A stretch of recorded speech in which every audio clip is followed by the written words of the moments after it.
আমি বলেছিলাম না একজন ভালো দেখে উকিল ঠিক করতে, দরকার হলে হিরণময়ের সাহায্য নিয়ে ভালো করে আইনি ব্যবস্থা করতে হবে ওদের ডিভোর্সের জন্য।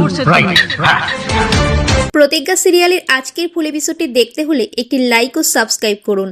অভিমন্যু শঙ্কর রায় ছুটিকে নিজের অ্যাসিস্ট্যান্ট বানিয়ে কোর্টে নিয়ে যায় তার কাজে হেল্প করানোর জন্য। একটা বোবা মহিলার কেস হাতে নেয় অভি। তখন ছুটি তার সাথে ইশারায় কথা বলে সমস্ত ঘটনা জানতে পারে। অভি মহামান্য আদালতের কাছে আরও কিছুক্ষণ সময় চেয়ে নেয় ছুটির জন্য। অভির মা ঠিক সেই সময় ছুটিকে বারবার ফোন করে বাড়িতে পুজোর আয়োজনের জন্য। ঠাম্বি বলে, সবাইকে দিয়ে কি আর সব কাজ করানো যায়? এবাড়ির কিছু কিছু মানুষ কাজকে হিরে বানানোর চেষ্টা করছে। আমি বলে দিচ্ছি, এই মেয়ে কিছুতেই সময় মতো আসতে পারবে না।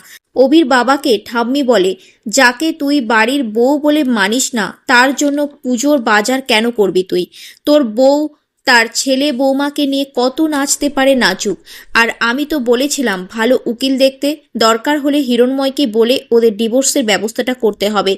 অভির বাবা বলে, মা যখন মেনে নেয়নি তখন ওই মেয়েটাকে অভির থেকে আলাদা করতেই হবে।